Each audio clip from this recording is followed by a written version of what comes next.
Hello and welcome to another episode of Talk of the Course, the RCA's podcast to share best practice amongst all of our members. And it is still GroundsWeek. We're still here celebrating ground staff across the country. And Tabby, you're with us again today. Hello. Hello, how are you? I'm all right. How are you? Yeah, very well, thanks. Good. Well, it's GroundsWeek. What's not to like? What's not to celebrate? And today we've got a special guest, George Hill, who's head of racing and Clerk course at Newbury. Hello, George. Hello, how are we? Are you okay? We're really well, thank you. And yeah, we're going to talk all about everything to do with ground today and Newbury and your career today. And I think, first of all, it would be remiss of us not to mention the Groundstaff Awards, which I know that, Tabby, you're the RCA's lead on that, really. I mean, do you want to just give us the intro to the Groundstaff Awards before we get into the champions and Newbury and George? Yes, definitely. So we celebrate the Groundstaff Awards every year. They celebrate sort of excellence across racecourse grounds teams. It's very kindly sponsored by Duralock, DLF Seeds and Science, and Agravista. So firstly, George, congratulations again on the fantastic achievement being named as Groundstaff champions in 2025. What impact has this had on the team as you continue into 2026? Yeah, it's been the team were obviously delighted last year to be named the champion grounds team of the year award. Obviously, these awards have been going for since the 90s, so it's a prestigious award and a very kind of proud moment for the team here at Newbury. And I'm very lucky. We've got we've had a few changes in the last couple of years, with a few people retiring and after long service, and we've got a few new faces in the last year or two that have come into the team at Newbury. And everyone has really in the last couple of years kind of pulled together, and the kind of achievements to our racing program and surface has hopefully there for everyone to see. And very, very proud moment for the team, certainly for me anyway, for them. I remember on the night when you were a little bit choked up, I think, getting that award. It was great to see, and it was lovely to see that emotion come from the top team at Newbury and how much it meant to all of you, which I think was, as you just said, it's a huge job year round, so well done on that. I think I remember reading in the submission you put in for it that there was quite a difficult task that you'd got underway last year with a big drainage project, which, not to mention sort of preparing the surface every race day, but you've got these sort of large scale projects going on as well. I mean, can you talk us through that? How did it start? What, I mean, it's maybe obvious why you did it, but what impact has it had? Yeah, so it was towards the end of 2024, and there was about a furlong from the 7 furlong to the miles, a straight mile start here at Newbury on the flat track, and there's just quite a lot of clay-based soil profile there, and it holds quite a bit of water. It caused a few issues in the past, and just to kind of remove the kind of future risk of waterlogging in that area, we decided to drain that area. So we spoke to our agronomists and our team that we work with, and it was quite a straightforward situation where we were going to start the project at the end of the September that year, and we had the round mile then back in place, which they hadn't used for 3 or 4 years here. The round mile start in Newbury, so we had some October races there to transfer onto that, so we did that. That was in the plan. We worked with our BHA course inspector with that as well, and it was all going great. Quite a simple project, to be honest. I'd done quite a bit of drainage projects at Lingfield, some of my previous tracks, and before I came to Newbury, and it was 1 furlong area, a straightforward drainage project. We ended up September 2024 was the wettest month of the year. We had 166 mil in that month, and it caused massive kind of issues for us in terms of we got 3/4 way into the project, and it just kept on deteriorating. We got to a point where we kind of had to finish it, but we made a lot of mess trying to finish and get the lateral drains in. And the AgriPowered, our contractors that we work with, they did a great job to get it done. As what I would say where they had least damage, but they made a lot of damage. They did it in quick enough time frame for us then to have the winter to try to get ready for April and May last year. I wasn't 100% happy with it in April last year, and we transferred a couple of races there for the start of the flat season back onto that round mile start again, which, although it restricted our field size limit, it proved the right thing to do, and we kind of had it then spot on 4 weeks later for the Group 1 Lock-in stakes that we have here in May, and everything else has been fine since. But it was a bit of a challenge for my team to get the surface back level and get the drainage lines, the seed germinated and everything else in such wet conditions during winter months. And you mentioned that the soil profile there, the clay nature of it. Is that something is it something you can really do much about? Is this kind of as far as you can go in terms of changing the topography? Yeah, it's really only that sector of the track, really. We're quite fortunate here. We're on a gravel base here, the majority of the track at Newbury, so it drains pretty well in general. But it just that part of the track was just causing a bit of an issue. But we kind of just wanted to eliminate any future problems, so that's why we thought we were doing quite a simple project. Yeah, we were lucky we had the round mile back in use, and we were able to transfer onto there. And to be honest, it probably caused minimal disruption, really, just reduced the field sizes, different start, but it was all planned. I think before racing calendar stage and everything else, and it was communicated to trainers and horsemen. So yeah, that was one area of the track where the team had their work cut out. But yeah, no, they did a great job to get us back to where we were now. One of the many reasons why they were crowned champions, I believe it's such a big achievement, as you've articulated there. What a mammoth job, but was something that caused minimum disruption to the racing. Definitely, yeah. I think the amount that the team do, day to day, we're racing every single month. We got 31 race days, flat and jumps. It's not long till another race days around the corner, a week or two later. So it's pretty full on, and we've got, including myself, a team of 10. So yeah, we're kept busy, but they do a good job. I mean, you touched on it a bit there, George, that the grounds team do more than just work on the racing surface.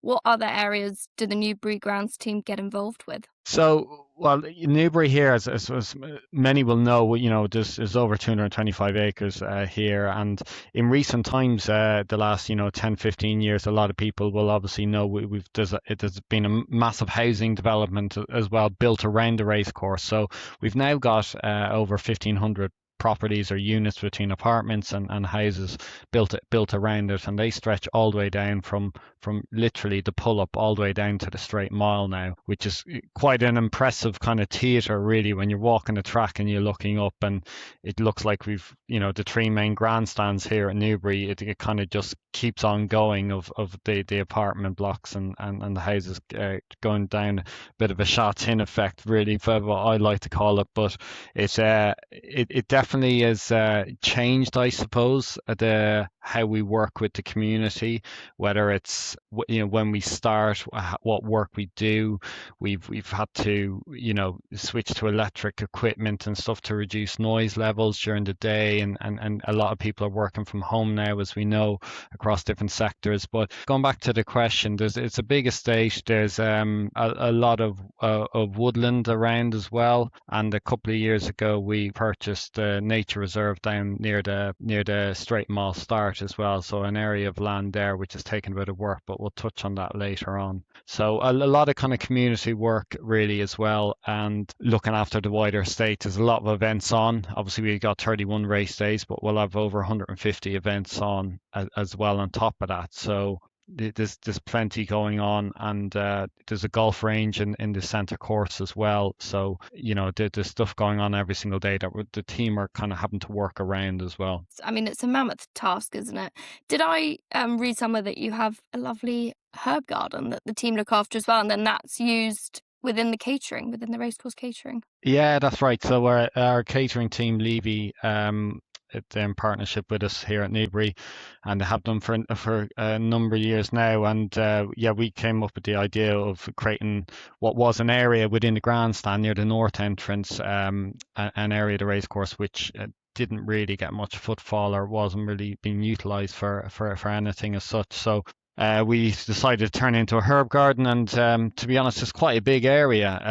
Anyone that comes next time they're at Newbury, you can see it. It's near the parade ring, actually, the top end of the parade ring near the north entrance gates, and you won't miss it. It's quite a large area, and there's quite a lot of herbs and veg growing in there. So the mixture of the grounds team helped obviously construct the area, and then catering team, actually, the team from Levy, they generally look after the day-to-day running of it, and they keep everything watered and ticked along, and they'll ask for our assistance where needed, but the actual construction and the groundworks and everything, the team put in place, and we obviously just keep an eye on the surrounds. But it's been a good use of the area, which didn't have much of a use before it started. So no, it's a nice addition. I love this new sense of sort of the self-sufficiency that a lot of race courses are doing now. I think utilising space, as you say, George, there is lots of space on race courses, and we've seen, like yourselves, other tracks have got, you know, beehives and herb gardens and vegetable gardens and fruit trees, and it all feeds back into the customer experience ultimately, because that's used on a race day and sold for retail. I think it's a really lovely thing, and long may it continue. Just going back to the GroundsWeek element of this, and something we asked earlier in the week. We had Andrew Morris on, our guest from Newmarket, and he was saying that one of the main things that they have been up to with GroundsWeek is putting more provisions in place to look after the staff, make sure that their well-being's catered for, and offering more training for ground staff to develop their careers. What else have you got in place at Newbury that serves that? What do you do to ensure the well-being of the team and give them options to train further? Yeah, firstly, obviously, the GMA, the GroundsWeek initiative, it has been great, and this is obviously something that's got introduced a couple of years ago, and it seems to be growing and growing. I think certainly here, obviously, including myself, the team of 10 of us, I've actually nearly got more females than males within the team. We got 40% female workforce, which is, I suppose, increased over the last couple of years. So we've got quite an interesting mix, I suppose, at Newbury, where we've got a bit of people that have been here for, you know, maybe 20 years and got a lot of experience and done a lot of training. But then also we've got some, you know, junior ground staff that are coming through. They're on training programs and basically their own personalized development program. So that will involve training, opportunities to train, whether it's, you know, recently we had 2 members of the team did their level 2 at Newmarket, the GMA racecourse management, turf management course. So they did that last November.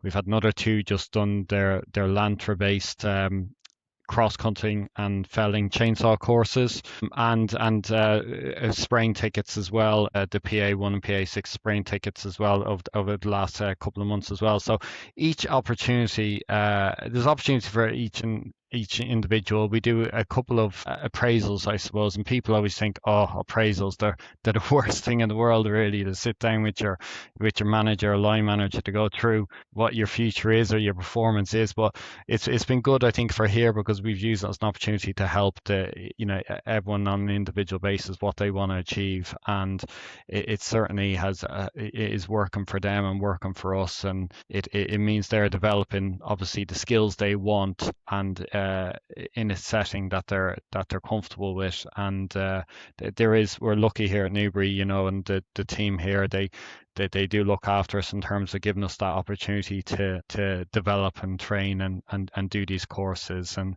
it's not all about the courses either. Like one of our staff, you know, they just went to Cheltenham and Trials Day in January to shadow other grounds teams and have a look at how other race tracks or sporting facilities do it. So that's another big thing, is to do plenty of away days as well, just to see what we can learn. That sounds great. I think in many ways we're fortunate to have something like the GMA to work in collaboration with and give those opportunities to the teams. But obviously they're only as good as the infrastructure they're in. It sounds like you've got a really healthy balance there between, you know, getting the job done, but also developing skills and giving people that balance to make sure they are happy in their roles. So no, congratulations to you and the team there for that. Other than, you mentioned that collaboration going outside of the racing bubble and the Newbury bubble, what other sort of sports grounds, race courses, estates do you look to for inspiration, and where have the team been, I guess, in the last year? Yeah, I think primarily it will be focused on racetracks. Like, and even myself, like I go racing quite a bit, or every month I'd go racing somewhere else. But quite often, like even myself and the head grounds person Sean here, like we'll go to Chepstow, we'll go elsewhere and have a look, Lingfield, wherever else, and to see what's going on and see what you can learn from. So I think most of it is from your direct colleagues at other race courses, really, and to see what situations that they've been dealt with, whether it's through weather or track issues or operational issue on a race day. And I suppose a lot of people, for us, the operation of running a race day with the grounds team as well and liaising with doctors and vets, and that's where the RCA is great to help with that. And it's trying to, I suppose, learn from other things that have happened and trying to predict and review your risk assessments, really, and that's really helped. So I'd say mostly it's from other race courses. We do, like, obviously True, which is again the GMA, where it's great, and and then looking at pitch care magazines and looking at other industries, really, whether it's golf or rugby or football, and see what new technology is available. We're just about to introduce a new software called Machine Keeper, and it basically it's a equipment app, a maintenance apps. Before you use any piece of equipment, whether it be a strimmer, a tractor, or Briggs, or a Scarfly or anything, you scan a QR code on your phone, it appears on the app, and then you do your pre-start checks, really. So rather than doing it manually through paperwork, everything is now through an app QR code, and that's all linked back. So again, we got that idea from golf, looking at golf courses that were using it. So I guess just trying to bring it into the next stage of where racing can benefit, or race courses can benefit from it. I love that. It's something we picked up on earlier in the week with Andrew, is that use of tech is really becoming way more paramount now in the ground staff space than it perhaps ever was. And it's certainly things that we've seen across racecourse operation in general, from your marketing teams to your ops to ground staff. It's, it's not that tech is taking over, it's just really helping the teams on the ground make the most of their own skill set and ability and working in tandem. So I think that's it's a massive step forward, and certainly something that is only going to continue to grow. So all credit to you and the team for maximising its potential.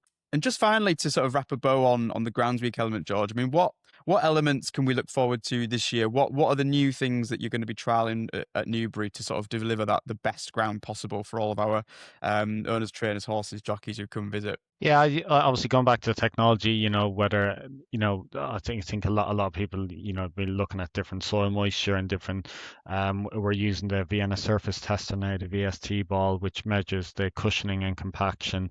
So we'll continue with that. I think having the ability to use the data to make decisions and to understand where you're at on the build up to a race day, I think has helped, whether you're a month out or a week out, to know where you are and what that data is telling you, compared to what the historic build up of data, the database you have from what's happened previously. That is helpful to try use it to help make the right decision and minimize errors within decision making. And I think for us at Newbury this year, we're in the process. We've just started in January constructing our own reservoir in the centre course. So more additional water storage, and this is really to help us at Newbury future-proof the ability to be able to store water and irrigate 12 months of the year if required. And we know sometimes even jump racing in the winter, whether it's November or January or February, it can on occasions need irrigation to be had. And the change in weather patterns from dry spells to warm spells to downpours and thunderstorms, it's changed dramatically in the last 10 or 15 years, the weather cycles and the patterns. I think, I suppose, having the track in its best condition to take, whether it's 20 mil the night before a race day, and to try avoid a race meeting being off or the racing surface being unraceable through waterlogging, essentially, and to be able to be sufficient enough to be able to have enough future irrigation, which is only going to get harder and harder for race courses. So the reservoir is something that we've had to significantly invest in. and hopefully it'll be completed by May and ready to go later on in the year. Well, there you have it. Safeguarding the racecourse's future all starts with the turf and all starts with that beautiful new reservoir. Right. Well, as part of Talk of the Course, we have a section of quickfire questions to get to know you, the guest, a little bit more. George, are you ready? Ready to rock. To rock. Okay. Best horse you've seen in your time at Newbury? Frankel. Before that's a my leading time, but I question. was here. Given the picture behind you, for people who can't see, there is a picture of Frankel, so that was probably obvious. The best looking track or pitch that's not your own? Ascot. Best breakfast that you and the team have ahead of a big race day? Well, for me, it's a rasher sausage, egg, and hash brown sandwich, which is very complicated, I know, but it tastes good. The specificity is brilliant. I like that. Yeah, hash brown has to be in there. Do you have an official racecourse dog or no dog? No. That's 2 Clarks this week. I've had no dogs. I'm surprised by that. No, I do it the weekends. 2 greyhounds come and walk the track at the weekends, but not during the week. Not in the office. And finally, the most satisfying moment of any race day for a Clark is what? Is clean, tidy day. Having a beer with the team after, normally. Perfect. Well, there we go. I'm intrigued by this hash brown sandwich thing. We should look into that more. But if anyone listening or watching this is keen to visit Newbury, tickets on sale for all race days now. If you visit the Newbury Racecourse website, you can find that. Equally, if you want to learn more about GroundsWeek and the GMA, just search GMA on your preferred social network or on your search engine, and you'll find it on that. George, thank you very much. That's brilliant. No, thank you, Paul. Thanks, Tabby.